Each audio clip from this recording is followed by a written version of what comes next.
Tengok dia fit perfectly ya guys. Dia fit perfectly ya. Privacy ni.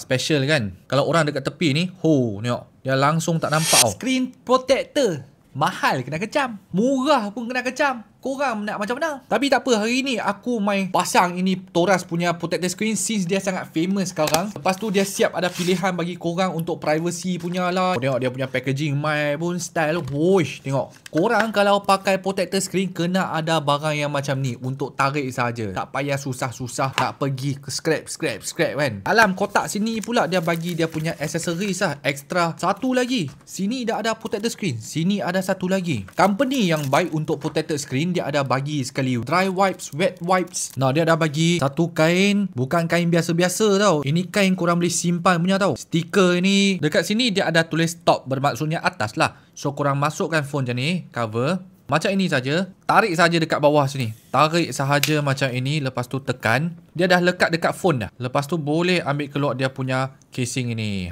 Lepas tu dia ada satu lapis lagi tau. Dekat sini dia satu lapis lagi. Ambil keluar saja macam ini saja. Tengok dia fit perfectly ya guys. Dia fit perfectly ya. Privacy ni.